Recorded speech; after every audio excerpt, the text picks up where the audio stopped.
What's up, you movie collecting maniacs, and welcome back to the Lucid Nightmare. I'm your host, as always, Jay Schatzer, and it is time for another Quickie movie haul video. I got some great stuff lined up, as per usual, and all across the genres. Don't leave one genre out, but just a lot of awesome stuff, and still have a lot in the pile to show off, and a few more coming in the mail, so we will never ever stop unless I run out of shelf space, and then I gotta make a whole other room. It's gonna be a hassle, but that is the problem of being a movie lover and collector. But let's jump in and start off with a bang. A really awesome looking flick. Never seen it before, but it's a new release of an old movie. But it has similar themes that I've seen in other movies before of this ilk. But it is the fabulous looking Horrors of the Black Museum. Really cool looking film with Michael Gough, I think his name is Gough? Is that how you say it? Alfred from the original Batman. Or the original Batman movies, I guess. But, yeah. Looks like a hell of a lot of fun. And when I said it kind of reminds me of other themes from other movies. Mostly the House of Wax with Vincent Price. Kind of has that feel to it. But it looks really awesome. Michael Gough looks like he does a sinister job as the kind of main antagonist, or just kind of the central focus of this. It's kind of like a focus on a madman. It really looks awesome. VCI put this one out, looks like along with MVD. But yeah, I've been looking forward to checking this one out. One of my friends picked it up a while ago and was watching it, and it kind of got me intrigued and want to check it out for myself. But it looks fabulous, looks demented. A lot of mean-spirited stuff, and it's an older flick from 1959. But I'm probably going to watch this one after I film this, so I'll be checking it out in just a few moments. But hopefully, well, I know I'm going to like it, but hopefully I'll get motivated enough to get a video going for you guys for this one, a video review. But yeah, as of always, I always kind of splice in some life updates.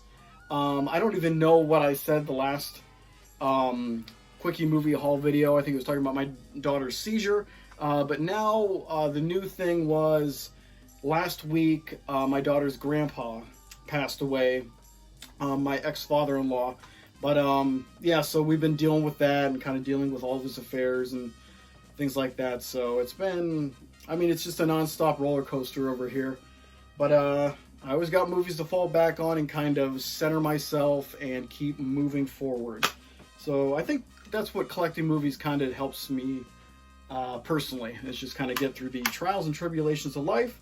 And hopefully the Horrors of the Black Museum does that for me tonight. But let's move it on. First time in the collection, by the way. I don't even know if it was ever really available. Might have been on a out-of-print DVD. But up next is it's one of those so bad they're good movies, but I think, well, for me it's like that. I think most people just hate this movie. They think it's probably one of the most worst movies ever. I get a kick out of it just because it's so weird and it's almost like a comedy. It's supposed to be a sci-fi epic, but it is silly and very, very strangely performed. But if you haven't guessed what I have up next here, it is the Scientology science fiction epic. It is Battlefield Earth with John Travolta. I have owned this on DVD already, but I wanted to upgrade it just because I love the movie. I think it's ridiculous. John Travolta does the most bizarre performance in the most bizarre makeup. And yeah, the whole premise is just weird. It's so weird.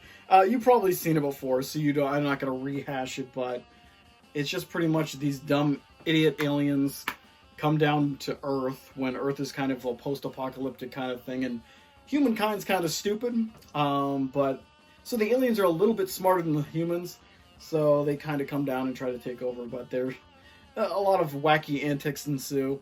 But Battlefield Earth, it's always been a favorite of mine. Just funny and silly.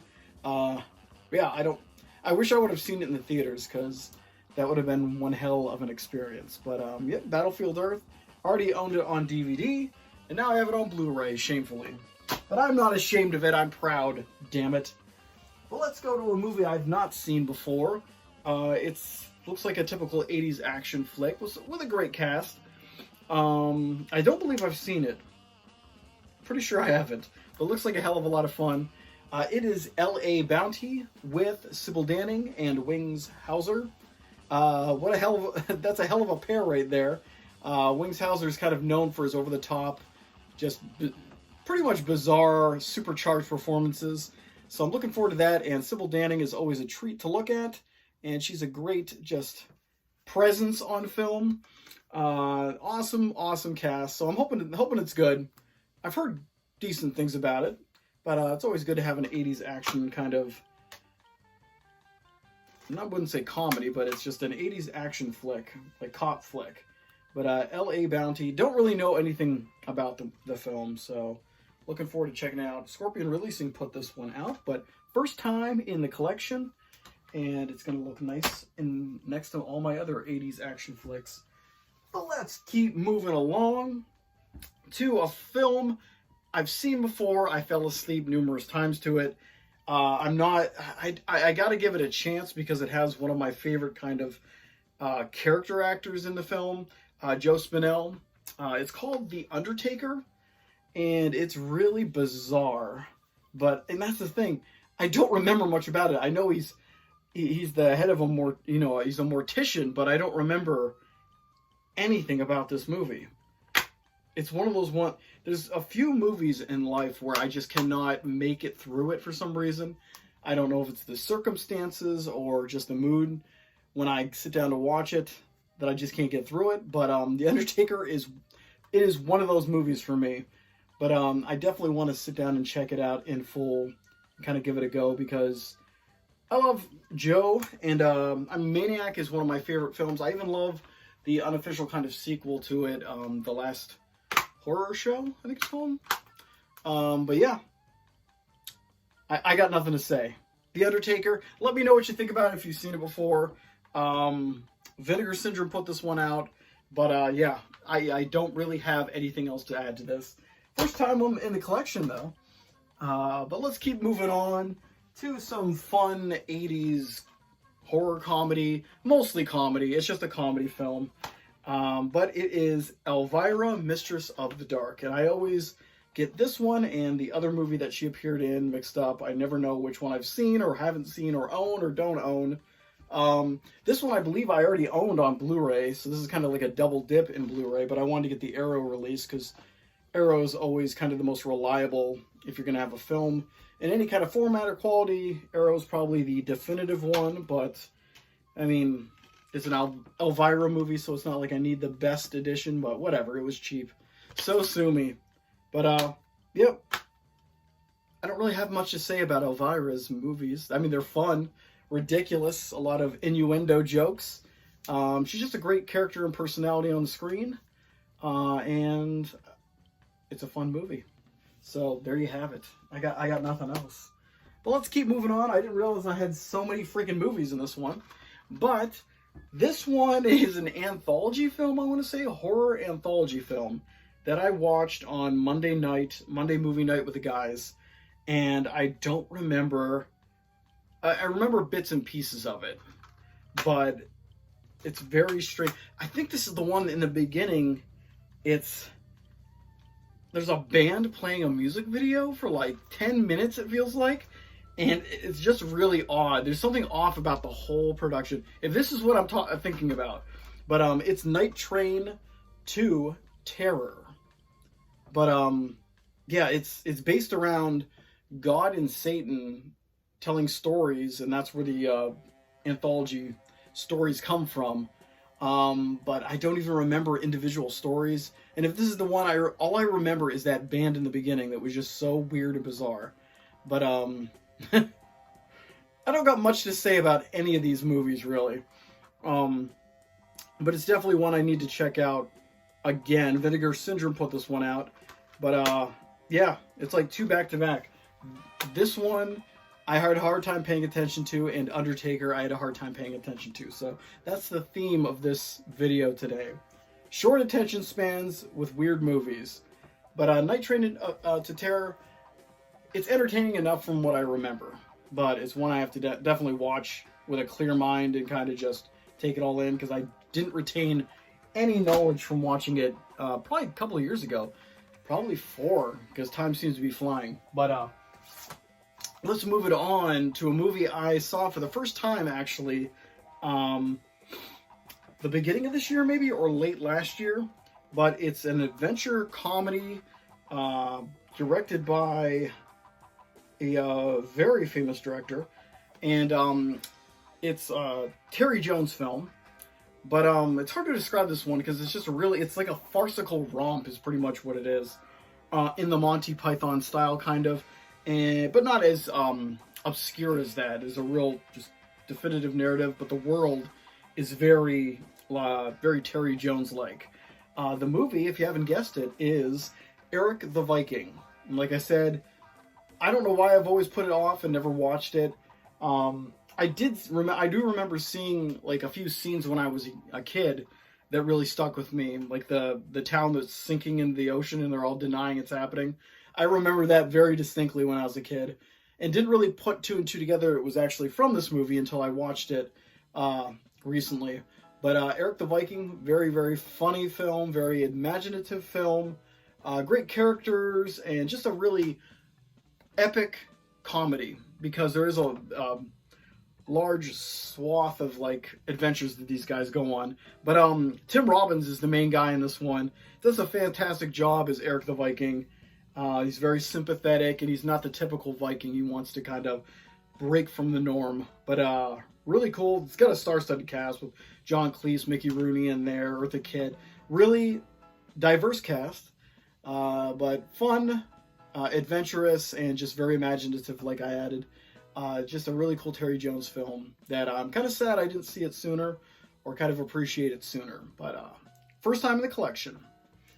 And last but definitely not least is a very interesting Japanese collection that I picked up that I didn't really know about, and I heard, I saw it somewhere, and it was just it was an exclusive on Shout's website, Shout Studios. You could only get it on there, so I figured I'd get a stab at it, because it has a whole interesting collection of Japanese kind of oddities, and some that I've had my eye on, some I've never heard of in my life, and just they're all bizarre across the board. But it's the classic Tokusatsu collection. I think I nailed it. But very awesome stuff in here. I've only watched one of them so far, but it was really enjoyable from what I watched. But the one that there's a movie on here, a Sonny Chiba movie that's a bonus movie. Terror Beneath the Sea. I've owned it in various formats, but I really wanted it on Blu-ray, and was so happy that it was actually in the collection, so that's what made me pick it up as soon as I saw the announcement on there.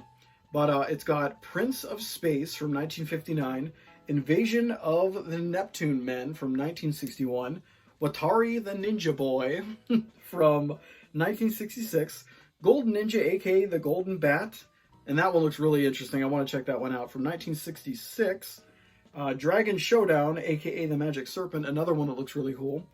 That's from 1966, and Ninja Scope from 1969.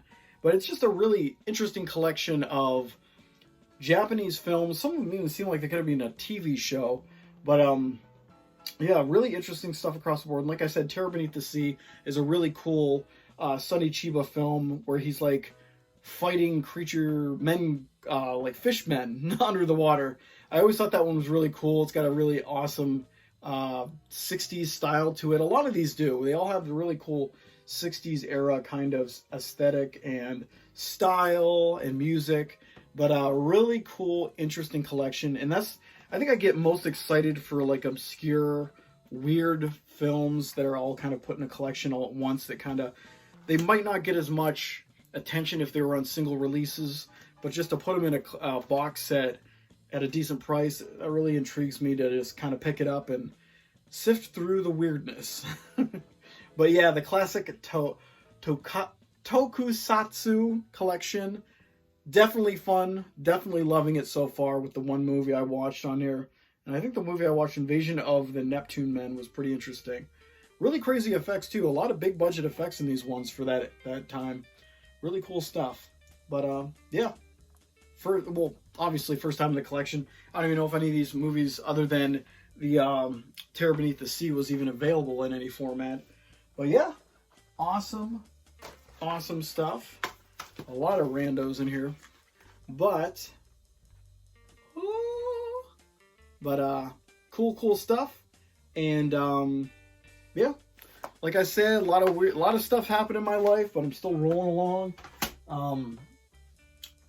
Like the movie collecting is still happening. I've been doing a lot of updates in the house and just decor, kind of bringing it more to life and making it more of a home.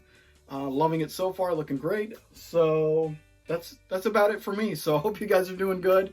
Hope you're staying out of trouble and getting your collections beefed up as well, and watching some great flicks. But I'm about to go watch Horrors of the Black Museum, and that's horrors, not horrors.